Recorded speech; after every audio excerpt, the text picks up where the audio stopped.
Wow. In today's age, Rubenesque is a polite way of saying plump or big. And in the 1600s, Peter Rubens coined this term when he painted portraits of full-figured women. These same portraits are still seen as some of the most beautiful art ever created in history. And it was in the 1920s, with the advent of movies, that women began to be seen as much more than a face. They were dancing and taking part in sports, fashion turned to a slim silhouette, and the Victorian ideal that we should look frail and sickly began to fade away. It was in the 1950s that Hollywood brought us Norma Jean Baker, or as the world would come to know her, Marilyn Monroe.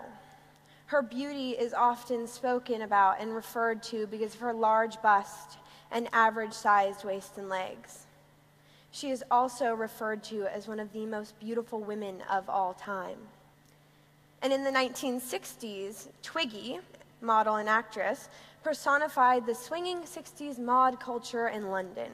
Her androgynous looks, large eyes, short hair, and incredibly thin waist helped her to be named the Face of 1966 and British Woman of the Year. And in the 1980s, it was Christie Brinkley who took the world by storm when she appeared on the cover of Sports Illustrated 3 consecutive times. Her long blonde hair and slim physique was coined the all-American girl look, and everyone across the country wished to be her. Today, we have Kim Kardashian. Her large butt, very small waist, and almost perfectly symmetrical face, among other things, have boys wishing that they could have her, and girls wishing that they could be her. These Hollywood stars continue to set the standard for the rest of the world today. Men like Ryan Gosling and women like Beyoncé. And even internet sensation couples like Alexis Ren and Jay Alvarez continue to set the standard for what people think that they need to be in order to gain approval.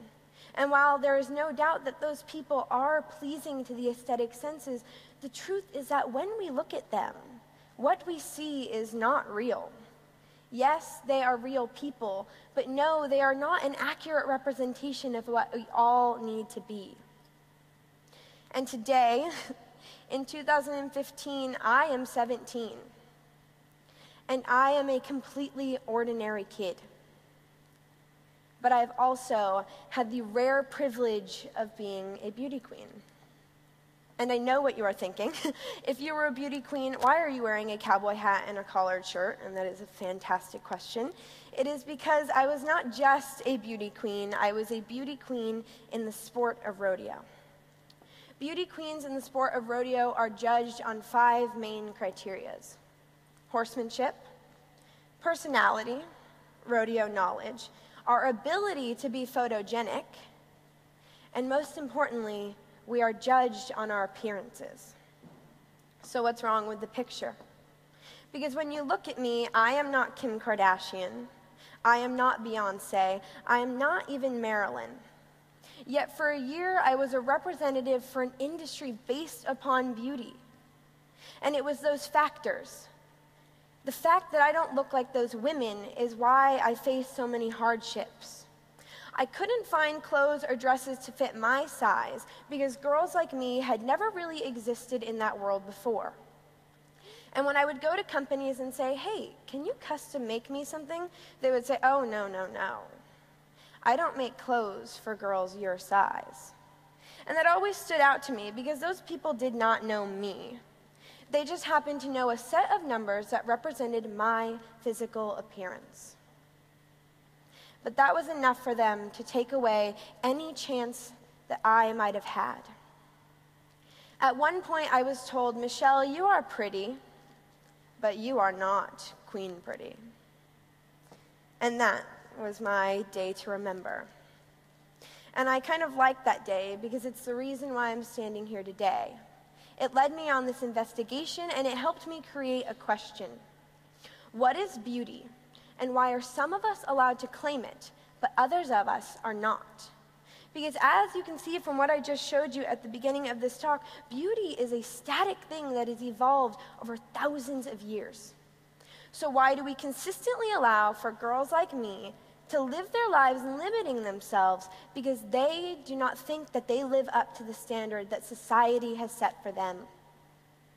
We are living in a world where men and women can sit and look back on their lives and say, I didn't have the career or the life that I wanted because I wasn't handsome enough or I wasn't pretty enough. And we have models and actresses and actors who stand and tell us every day that looks don't matter. But it's after the fact that they've cashed out on their own, right? But what about my generation? It isn't too late for us. In my lifetime, I am going to see the definition of beauty change over and over again. And every single time, it will reach a new impossible standard that is only able to be met by the few who are lucky enough to hit the genetic lottery for that year. When we make beauty something that only a few are allowed to claim, we are at the same time saying that we are going to allow ourselves as a society to let something as superficial as image hold a great amount of power over us. Because we all have the ability to do something absolutely incredible. But when we feel like we aren't pretty enough, we stop ourselves before we even begin to try. We are a social society. Our first interaction with a person does not take place with the first thing that we say to them. It's when we set our eyes on them. And every subsequent interaction after that will be hindered by our initial response. This is a natural reaction that we all have.